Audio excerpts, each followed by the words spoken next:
Wannan Mr. Chairman Kano State Public Complaint Anti-Corruption Commission wannan ce petition din kungiyar matasan Kano akan kamfanonin layukan wayoyi wanda suke aiki a Kano, suna yin aiki amma ba sa yin aiki raya matasa da gina mana Kano kamar yadda doka ta tanada, kamar yadda suke yi a kudu. To lallai wannan abu muna so Mr. Chairman ka kawo karshen sa, kuma mun yadda mun sani cewa kukan ya zo karshe tun da muka zo gaban ka. Assalamu alaikum. Billahi Samil Alim Minash Shaitanir Rajim. Bismillahir Rahmanir Rahim.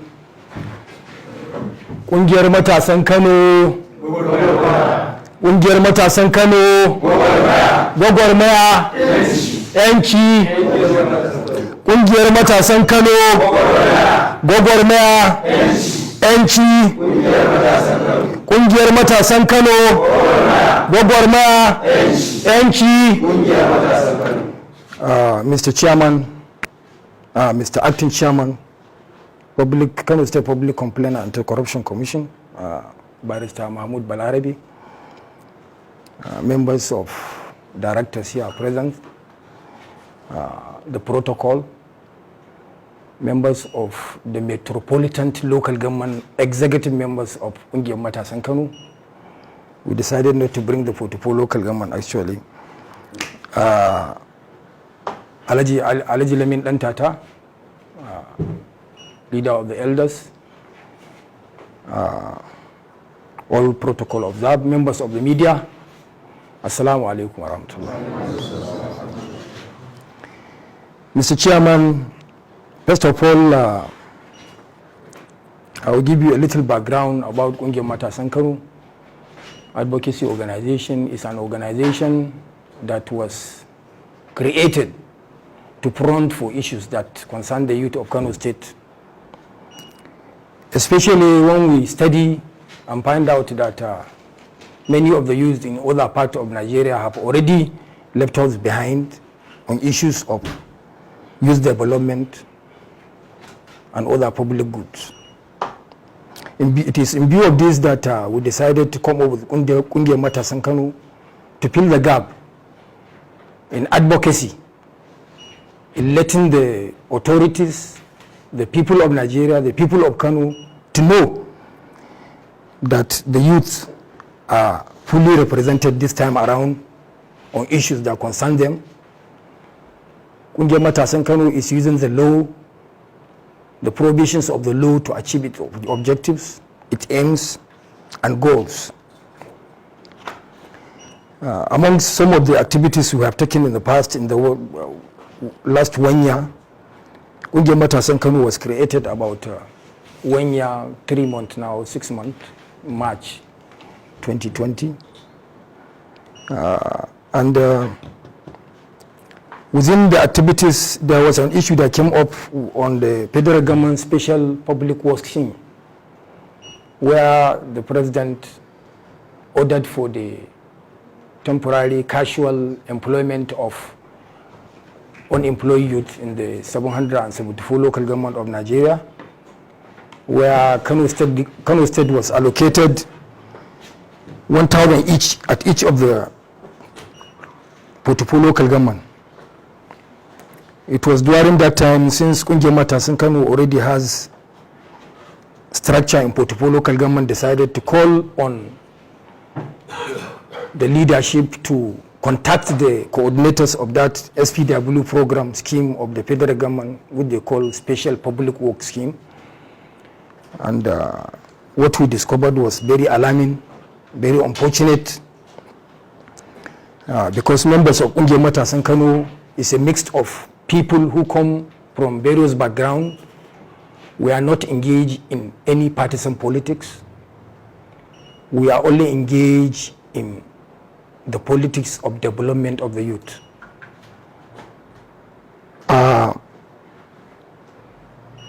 Having said that, sir, we have to write to the president a petition letter to inform him about what was happening. We wrote the letter through the executive governor Kano State, and even though the issue is a past issue, we are very happy to have done that, because we made the authority understand that this time around it's not everything that goes scot-free.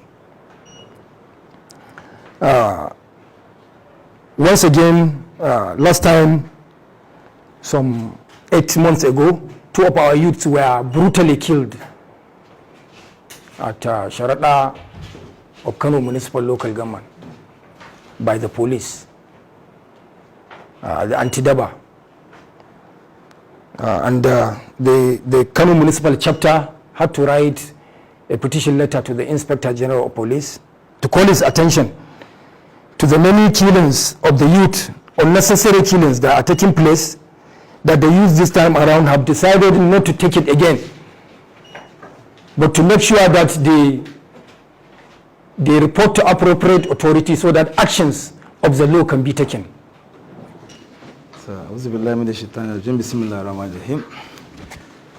My brothers and sisters, you are welcome to Kano State Public Complaints and Anti-Corruption Commission.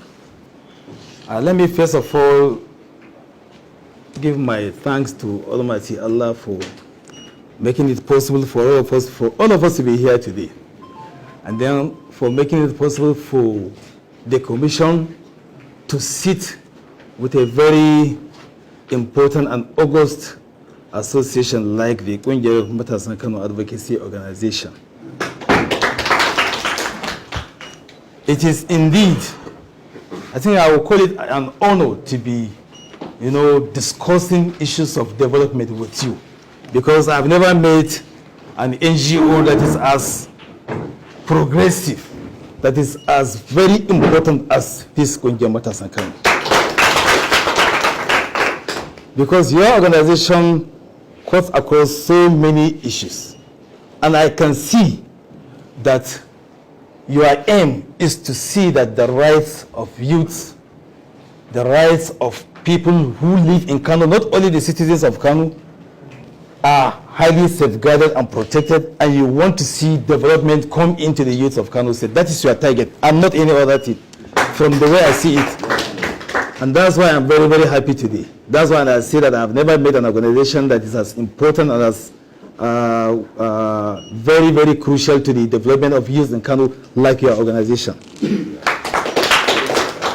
Alhamdulillah, I could remember sometimes 2015, I think around September, October 2015, I got posted from Ministry of Justice Kano to this commission to serve as the director of Anti-Corruption Department. And I spent 5 years, that is from 2015 to last year, 2020. I did so many things when I was the director of Anti-Corruption Department here in the commission. Some of them, apart from the Anti-Corruption Crusade, had to do with the aspect of sensitization for youth. You see, whatever you do, if you don't have any plans for the future, if you don't have any plans for the youth, definitely it is not going to last the test of time. So what we want to do is we want to build a country, a society that is going to be good for our future generation. One day or one time, all of us will go back to our Creator, but then we'll have to make sure that we put something in place that will change the future for better and not for worse. Because we all know we are facing so many challenges in this country, ranging from issue of insecurity, so many things, the decadence in morality in the society, aspect of the economic aspect that has gone so bad. And all these things will boils down to the issue of corruption. That is the main evil that has caused all these problems, issue of corruption. And then, just like the president said, if we don't fight corruption, then definitely corruption will consume us. So we have to make sure that we rely on sensitizing the youth on what even corruption is all about, the dangers of corruption, and how we can go about minimizing this menace of corruption in our society. So, as I said, I was here as the director of anti-corruption. I spent 5 years, and during that time, I had the privilege to establish the anti-corruption clubs in all schools in Kano State, ranging from the higher institutions down to secondary school level. I did that as a first phase then, so that we can have like a kind of a testing ground to have these clubs in the school, so that youth, students can know what even corruption is all about, what are the dangers, what are the effects, and how we can go about eradicating corruption in our society. So this is just by way of introduction as to my role in the anti-corruption department when I was here as a director. So last year I went back to Ministry of Justice as the Director of Public Prosecution, because that is my mother ministry. I went back as Director of Public Prosecution, and then as God will have it, I'm back this year as the Chairman of the Commission. So let me tell you just briefly about the Kano State Public Complaints and Anti-Corruption Commission. You know, this is a combination of what we call the Ombudsman and Anti-Graft Agency. So aspects of public complaints are being handled by what we call in the past, originally or historically, as an ombudsman. An ombudsman is one who receives complaints from members of the public, and also from staff of ministerial and other parastatals of the government with regards to the inactions of some officials, some government officials, so that he can now take the complaints, investigate, and then give redress. That is what an ombudsman does. Then we have the issue of anti-graft. That is the anti-corruption aspect. You know, in the federal level, we have Public Complaints Commission. They receive complaints from members of the public bordering on issues of rights, you know, issues of, contractual transactions, and so many issues, family issues and things like that. They now investigate and they give recommendation and also give redress. So when this commission was established in 2008, and then it was established as to perform a dual function of receiving complaints from the public, generally from the residents of Kano State, not only citizens of Kano State, residents of Kano State, and then also the issue of fighting corruption. That's why we have Kano State Public Complaints and Anti-Corruption Commission. It is one of its kind. It is the only one in the country. It's the only one in the country because it is the only commission that combines these roles, as I said. So the 2008, the Kano State Public Complaints and Anti-Corruption Commission law of 2008 established this commission, though the law was also amended in 2010. And then we also look forward to further amendments to incorporate some aspects of the law that will give the commission a more backing to entertain aspects, issues like this hike in prices of food items and other items that people use normally in households. You know, last time, I think when I was giving my maiden press conference, I also made mention of this issue of, incessant increase of prices of foods, items, and other commodities. It is a very worrying issue, and the Kano State Governor is so concerned about this issue. And when he now gave me this appointment, he actually, as a father, because he is a father, he actually drew my attention that I should make sure I come here, make all the necessary arrangements to see that things are put in place, correct all the errors, correct all the mistakes, put everything in good shape, and then also make sure that I put more emphasis in protecting and securing the rights of residents of Kano State. That is what he said. Bring in justice, do justice. Make sure that you bring development, ease the sufferings and hardships of our people. That is what he said. So he's so much concerned about this rising cost of food items, some other commodities and what have you. He's also concerned about the issues of development of the youth. So many issues we discussed with His Excellency, and when I came in, I sat down, I studied what was happening here in the commission, and then I started bringing in some changes, part of which the chairman of the Kungiyar Matasan Kano also talked about the issue of promotion to staff of the commission, establishing the Department of Administration Department and what have you. So this is a very, big task that is ahead of me, but I love challenges and I love big tasks. I like taking challenges on, put on that check. The issue of anti-daba that you wrote a petition to the then Commissioner of Police, it led to very, very, very big success then. And then this is one of the issues that I always want to see pressure groups do, to bring in some drastic changes, positive changes by rights of, by following the procedure laid down by the law, not by taking laws into your hands, just like he said. That's why I have a so very big respect for this organization, because you have a leader that is so very vast in knowledge. He reads a lot, and he has been trained by very reputable international organizations. I know when he got trained by one agency, is it United Nations or British Council? I think he also went through that training. So, and he is making use of that training. So that's why you really find leaders of non-governmental organizations like Alasan Haruna. Actually, I'm very impressed. I'm so much impressed. So you followed the procedure, you followed the law, and you achieved what you wanted to achieve. That is what is much desirable. You don't achieve things by, breaking the law, by going extra mile, going out of the procedure, going out of the law. You do things in a civilized way by following what the law says. And that's why we have a very unique organization in your own organization. It's quite unique.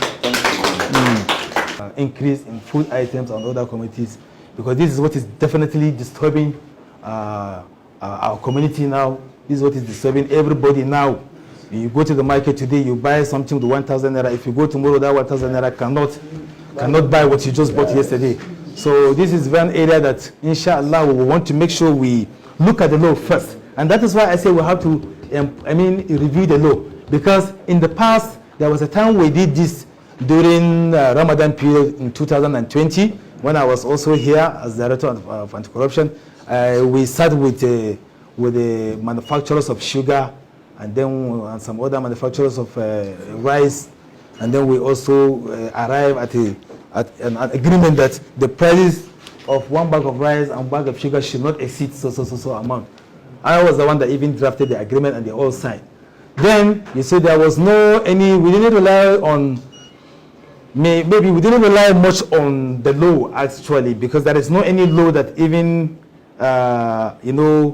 gave power to a kind of regulate issue of prices, then in the law. But then what we did was we look at our law, and then we look at the issue of rights, because our law now asks us to secure and protect the rights of residents of Kano State. And because of the complaints we keep receiving from the members of the public, we felt that there is a need for us to sit down with these marketers and then negotiate. It's a kind of negotiation, sort of, not actually forcing, not actually putting them to abide by that. But when you have a law in place that can give you the backing to even maybe regulate that, no, so things should not exceed so amount. Definitely the marketers would not, because sometimes, I'm not saying all marketers, some marketers can just wake up one day and just increase the prices of food items and other commodities, because you cannot achieve much nowadays in this digital area, in this computer age, in this social media age, without having a very good media team. Our media team actually, as you just even commented, they are working very hard, and they are doing a lot, and they are doing well. This is Nura Dakata, this is Ali. They are all part of the media team of the commission, and they are the ones that are responsible for all these things you see in our social media, about our work we do, about the things we do here, and all about even the achievements we also recorded. They are also part of the ones who are disseminating this information on social media. So having a very good media training is also very important. And we're also, and I assure you that we're going to partner with you in this aspect too. Yes. Because when I came in, I could remember I spent like a month or so, a month and some weeks, without talking to the media.